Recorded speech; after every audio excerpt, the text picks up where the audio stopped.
বক্তব্যের মধ্যে একটা গুরুত্বপূর্ণ জিনিস ছুটে গেছে। সেই জিনিসটা হচ্ছে, অনেক সময় এই শবে বরাতের হাদিসকে পেশ করে বলা হবে যে এই জয়ীফ হাদিস ফাজাইলে আমলে আমলযোগ্য, ফাজাইলে আমলের ক্ষেত্রে। সেটার ক্ষেত্রে দুটো কথা বলবো বলে চিন্তা করেছিলাম, কিন্তু ভুলে গেছি। এক নাম্বার কথা, আল আহাদিস আস-সাহিহা মুগনিয়াতুন আনিল আহাদিস আদ-দাঈফা। যত সহিহ হাদিস আছে, যেই বলবে জয়ীফ হাদিসে আমল করতে চাবো, আমল করব, তাকে সর্বপ্রথম কথা এটা হবে, বেটা যত সহিহ হাদিস আছে কয়টা সহিহ হাদিসের উপর তুমি আমল করেছো?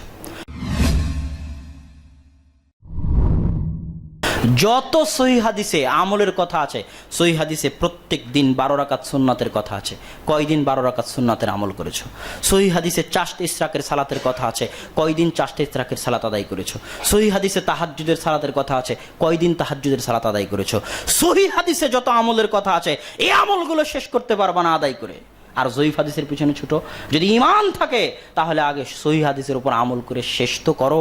যদি সহিহ হাদিসের উপর আমল করে শেষ করে তোমার না কুলাই, তাহলে বলিও যে জয়ীফ হাদিসে আমলটা আছে, সেই আমলটা আমি করব। সহিহ হাদিসে শাবান মাসের সিয়ামের কথা আছে, কয়দিন তুমি শাবান মাসে সিয়াম রেখেছো? আর শবে বরাত পালন করার জন্য জয়ীফ হাদিসের পিছনে ছুটো। লজ্জা থাকা দরকার, শরম থাকা দরকার। আগে সহিহ হাদিসের উপর আমল করে শেষ করো, তারপরে জয়ীফ হাদিস খোঁজো। 2 নাম্বার, তারা যে একটা দলিল পেশ করে জয়ীফ হাদিসের পিছনে আমল করার জন্য, যে আব্দুর রহমান বিন মাহদি, আহমদ বিন হাম্বাল, তারা বলেছেন যে ইদা রাওয়াইনা ফিল হালালি ওয়াল হারামি তাশাদ্দাদনা ও ইদা রাওয়াইনা ফিল ফাদাইলি তাসাহালনা। আমরা যখন হালাল হারামের বর্ণনা করি তখন শক্ত কঠোর হয়ে যাই, আর যখন আমরা ফাজাইলের বর্ণনা করি, ফাজাইলে আমল, তখন আমরা নরম হই, ঢিল দেই, তাসাহুল করি। কার কথা? আহমদ বিন হাম্বালের কথা, আব্দুর রহমান বিন মাহদির কথা।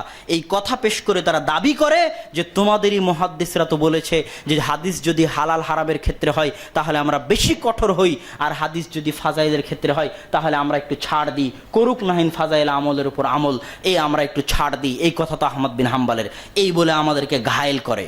কিন্তু আমাদের যুবকেরা বুঝে না যে এই কথার মধ্যে একটা সূক্ষ্ম গ্যাপ আছে, যে সূক্ষ্ম গ্যাপটা তারা ফাঁকি দিয়েছে। সেটা এই যুগের আরেকজন বড় মুহাদ্দিস আব্দুর রহমান বিন ইয়াহইয়া আল মুআল্লিমি তার লেখা গ্রন্থ আল আনওয়ারুল কাশিফার মধ্যে উন্মোচন করে দিয়েছেন। সেটা কি? মুহাদ্দিসরা এই কথা বলেননি, আবার পড়িয়েন। তারা যখন এই কথা বলবে তখন আরবি ইবারত এবং তার অনুবাদ আবার পড়িয়েন। মুহাদ্দিসরা এটা বলেনি যে যখন আমরা হালাল হারামের হাদিস পাই তখন তার উপর কড়াভাবে আমল করি, তখন সেটাকে যাচাই বাছাই করে যদি সহি হয় তখনই গ্রহণ করি এবং আমল করি, আর যখন ফাজাইলে আমল আসে তখন জয়ীফ হাদিসের উপরও আমল করি। এই কথা মুহাদ্দিসরা বলেননি। কি বলেছেন? রাওয়াইনা, যখন আমরা বর্ণনা করি, আমল করার কথা কেউ দেখাতে পারবে না। মুহাদ্দিসরা বলেছেন বর্ণনা করি। যখন আমরা হালাল হারামের হাদিস বর্ণনা করি তখন একটু কঠোর হই, আর যখন ফাজাইলে আমলের হাদিস বর্ণনা করি, আমল করি নয়, বর্ণনা করি, তখন আমরা একটু ঢিল দেই। কেন ঢিল দেন? কেননা যখন ফাজাইলে আমলের ক্ষেত্রে যারা শর্ত দিয়েছে আমল করা যাবে, তাদের শর্তের একটা শর্ত হচ্ছে তাহতা আসলিন আমিন, এমন মূল আসল হতে হবে যে আসলটা সাবেত। যেমন আপনাকে উদাহরণ দেই, না দিলে বুঝবেন না। একটা উদাহরণ হচ্ছে, প্রত্যেক দিন 12 রাকাত সুন্নাতের পক্ষে সহিহ হাদিস আছে, এটা আসলুন সাবেত, তার পক্ষে সহিহ হাদিস আছে। এখন যদি বাই চান্স কোনো জয়ীফ হাদিস ওই 12 রাকাত সালাত, যেই 12 রাকাত সুন্নাত সালাত সহিহ হাদিস দ্বারা প্রমাণিত, ওই 12 রাকাত সুন্নাত সালাতের ফজিলতে যদি কোনো জয়ীফ হাদিস আছে, তখন সেটাকে চালানো যেতে পারে, বর্ণনা করা যেতে পারে, যেহেতু তার আসল সাবেত। কথা মনে হয় বুঝাতে পারলাম না? যেমন আরো একটি ফজিলতের, যেমন তাহাজ্জুদের সালাতের ফজিলত, শাবান মাসের সিয়ামের ফজিলত, যে রাসূল সাল্লাল্লাহু আলাইহি ওয়াসাল্লাম শাবান মাসে অধিক সিয়াম রাখতেন। তো আসল সাবেত যে শাবান মাসে অধিক সিয়াম রাখতে হবে, এটা সহিহ হাদিস দ্বারা প্রমাণিত। এখন যদি কোনো ফজিলতের হাদিস আছে জয়ীফ, যেটাতে শাবান মাসে অধিক সিয়াম রাখা যাবে তার ফজিলত, তাহলে সেটা মুহাদ্দিসরা বর্ণনা করতেন। কেন বর্ণনা করতেন?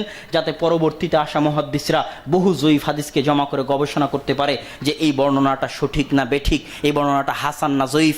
এই জন্য তারা বর্ণনা করতেন, আমল করার কথা বলেননি। বর্ণনা করার পিছনে অনেক রহস্য আছে, অনেক কাহিনী আছে। কি কাহিনী? তারা বর্ণনা সানাদ সহ করতেন। আমি সানাদ সহ বর্ণনা করলাম মানে আমার দায়িত্ব শেষ। কিভাবে দায়িত্ব শেষ? পরবর্তীতে যারাই আসবে তারাই সানাদ বিশ্লেষণ করে দেখবে এই হাদিস সহিহ না এই হাদিস জয়ীফ, অতএব আমি সানাদ সহ বর্ণনা করে দিলাম। দুই, আমি যখন বর্ণনা করে দিলাম তখন পরবর্তীতে যারা গবেষণা করতে আসবে তারা দেখবে যে এই হাদিস এইরকমই আরো 10টা হাদিস তো আমি পাচ্ছি যেটা হয়তো আমি জানি না, আমি আহমদ বিন হাম্বল জানি না, এইরকম আরো 10টা হাদিস আছে। পরবর্তীতে যারা আসবে তারা জানতে পারবে, তখন সব হাদিসকে একত্রে করে তাদের সিদ্ধান্ত নেওয়ার সুবিধা হবে। এই জন্য আমরা বর্ণনা করি, আমল করার কথা কোথাও নাই। অতএব এই কথায় বিভ্রান্ত হওয়া যাবে না যে ফাজাইলে আমলের ক্ষেত্রে আমল করার কথা জয়ীফ হাদিসের উপর মুহাদ্দিসরা বলেছে, এটা দাহা মিথ্যা অপবাদ। তারা বর্ণনা করতেন, শুধু এতটুকু বলেছেন, আমলের কথা কোনো মুহাদ্দিস বলেননি। আল্লাহ সুবহানাহু ওয়া তাআলা আমাদেরকে হেদায়েত দান করুক, আল্লাহুম্মা আমিন।